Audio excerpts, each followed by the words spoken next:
today we are going to do this unboxing. And you're like, wait a minute.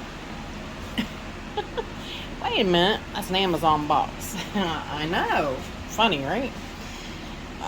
This is not an orchid unboxing. This is a more technical unboxing. Now, the reason I'm going to do this, that we're going to do this unboxing is because what I got is because we've all been, we've been talking about this with us talking so much about the Jack's two-part system fertilizer. Okay, so got Mr. Pinky Pinkerton out here. Let's get right to it. Yeah. Now I fair warn you that I have been binge watching Raquel. I have saved, sorry, these things are gonna fly all over the place. I cleaned my fan, and I mean, like, the air that's coming out is like like I'm having a typhoon in here now. It's like, okay, maybe I should have cleaned it a while ago. It really wasn't that dirty either. That's what's crazy. This is what I got. Okay, I told you guys I was going to see about, my meter was just too expensive to get, and I didn't want to get one of those. This is the Oakton Eco Tester, and I have been playing around with this since I've been, like I said, since I've been binge watching Rick. Doesn't want to sit up straight. Since I've been binge watching his channel, I have been messing around with pH in my grow space, and I'm still not 100% sure that one's running accurately, but kind of figuring out that it has. So anyways, this one was a lot cheaper, and this one actually it sits in a solution that to keep that the meter hydrated like it should. How I let mine dry out like a bad girl. bad girl. But yes, so this one does come with that, but the only calibration that you have to do with this one is in the 7.0 solution. But this is supposed to come with it. Michael told me that this is the one that he got off of Amazon, so that is why I ordered it. And it goes with a pH from 0 to 14. So this actually must do temperature too. I wasn't aware of that, but that's okay. But this one was $38. This was $38 off of eBay, and I'm like, 38 beats 80. So, you know, I just couldn't. I'm really sorry. I just couldn't do $80 again. Not right now. But I did want to get to the bottom of some of this pH stuff, because I'm finding out that, like I said, in binge watching him, and did I kind of skip that part?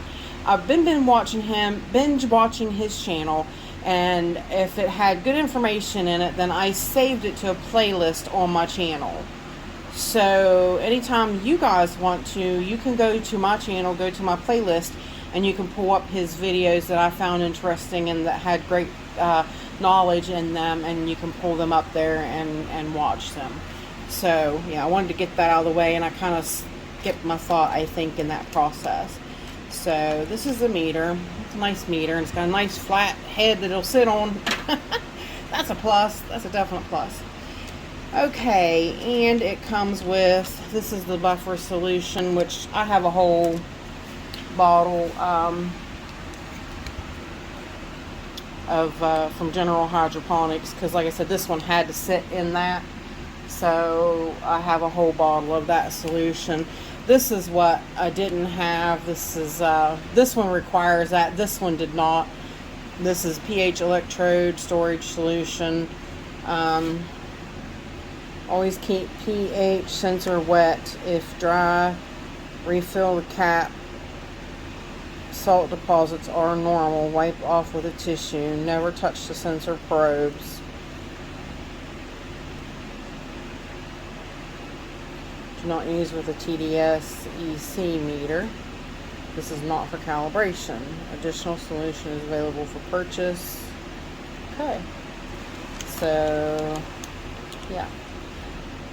There is the two things that you need. Like I said, that's all you have to do is you have to, it's real simple. He told me that all you have to do is put this in the calibration, the 7.0 solution, hold the calibration button, and it should calibrate. And he calibrates his once a week. So, and I can understand that. But, as we were talking about pH, there's definitely a lot of there's a lot of talk, a lot of controversy, a lot of different ways that you could do this. Okay, now we were also talking, there's some of the nutrients in the jacks that is chelated, which means that it is attached to another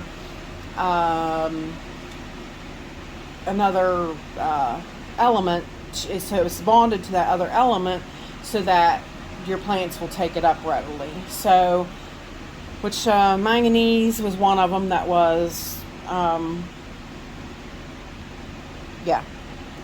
chelated. I couldn't think of the word again. So, now what I want to do is I want to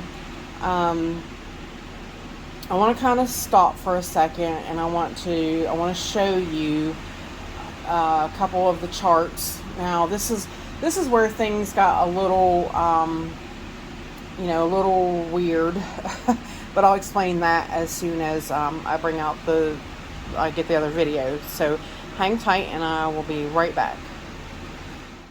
This channel is sponsored by the Orchid Supply Store. It is literally your one-stop shop for anything and everything you could possibly need orchid related.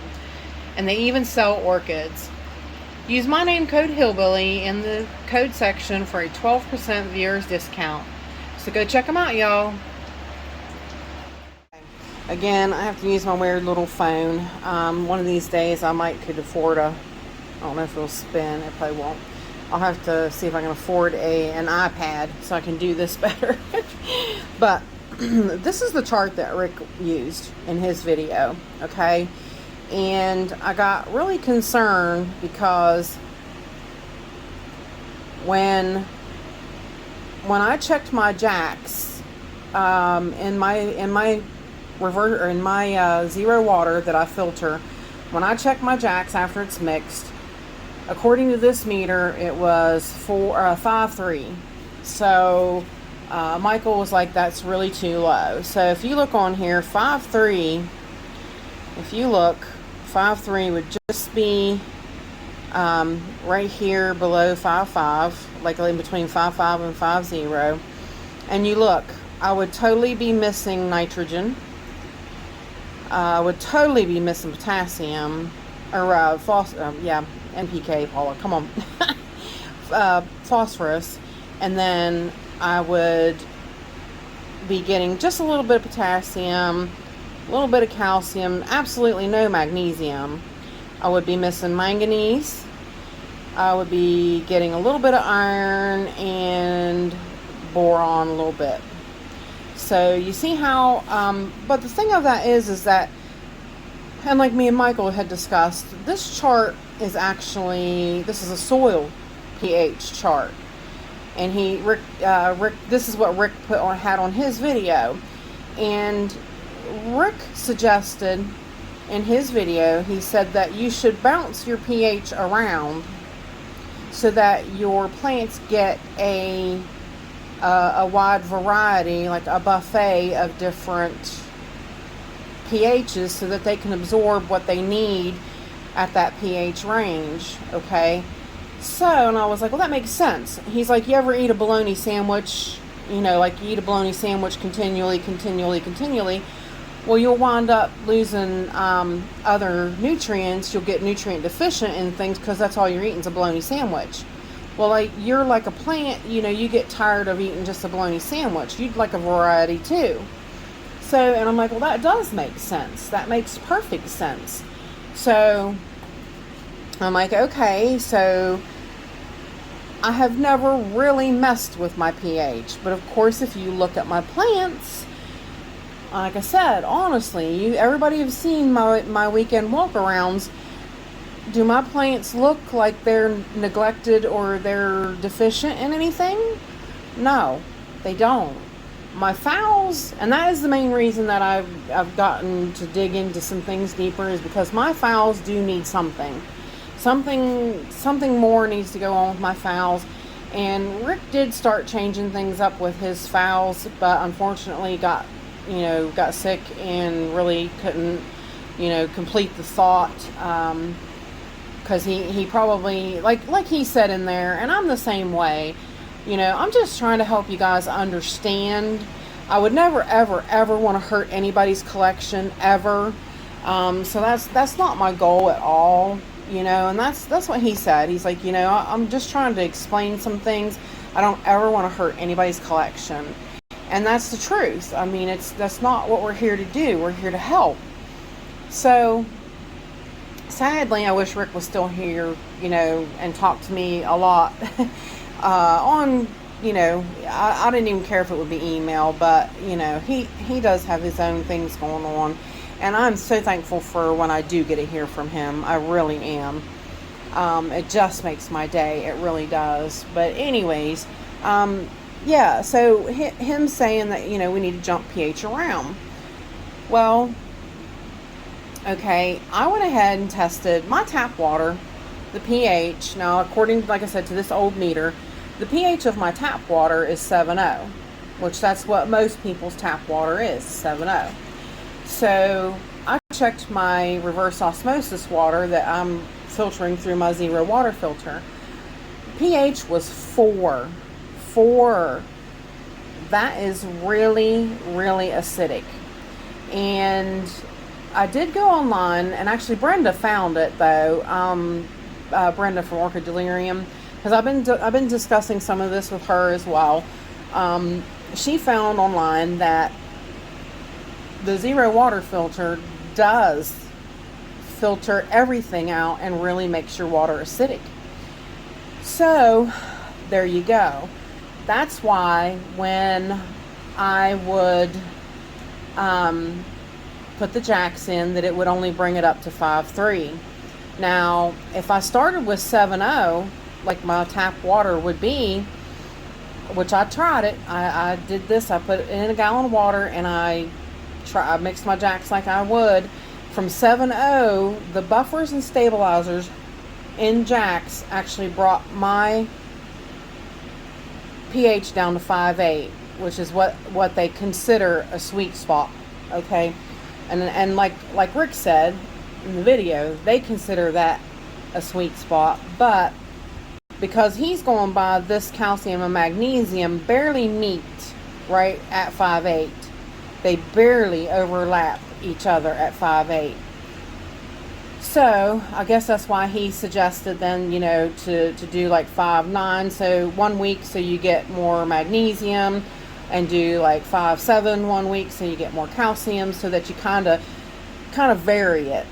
So, but, and the thing of it is, with my tap water, I probably could get away with not filtering it. So I'm really considering maybe doing that. Right now, currently, my TDS reading of my water is 80 parts per million. So I am going to check some distilled water. I've never ever used distilled, but there's no way that I could do 64 gallons of distilled water to water my plants. That's just impossible. And like I said, the only ones that I'm really wanting to adjust and do some fixing on is my Phalaenopsis. So, but anyways, to proceed on a little bit, me and Michael was talking that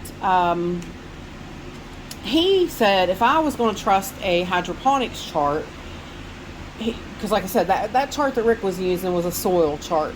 So soil is a whole different world compared to hydroponics and to, bark and that type of media.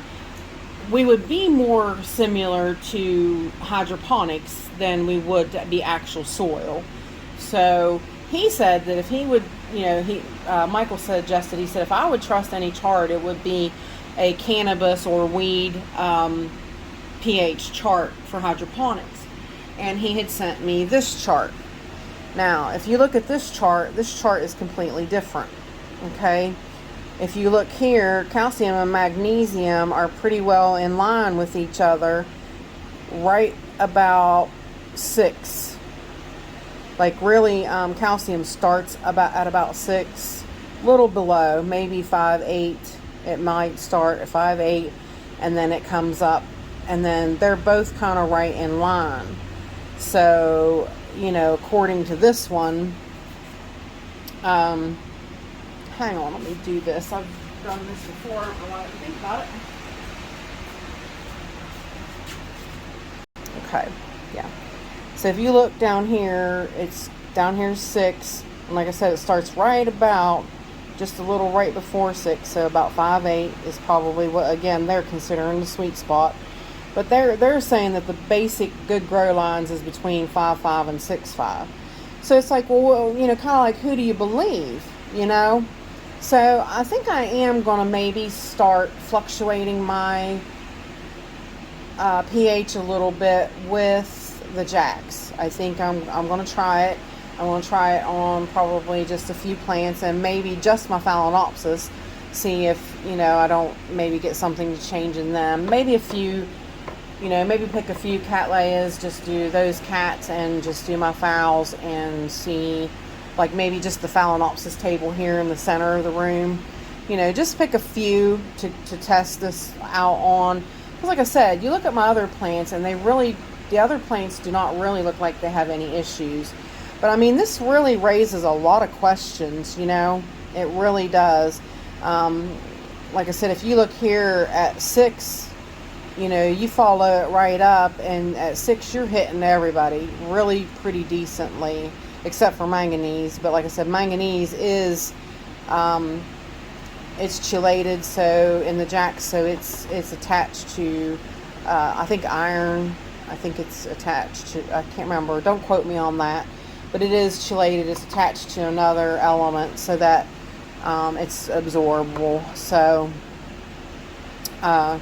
yeah, I don't know. I'd like to know your guys' theories and thoughts. If you could, let me know in the comments if you guys adjust your pHs and what you do, and or your thoughts down in the comments on it.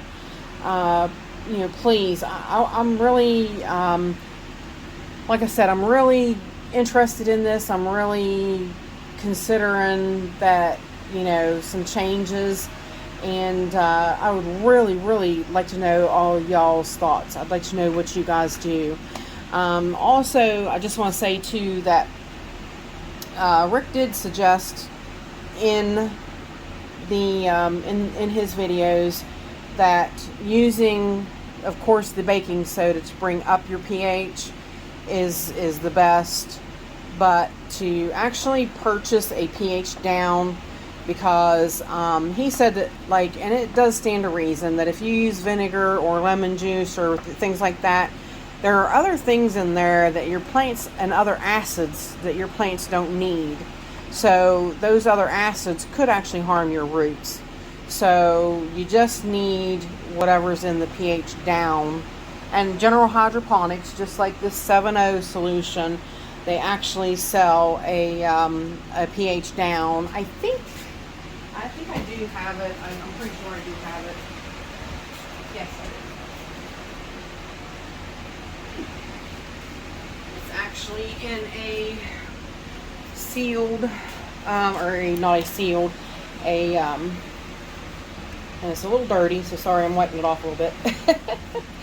It sits down there where all the bark and everything falls down on it. But yes, it's a big old bottle, which I'll never use this in a million years. That is a huge bottle of pH down.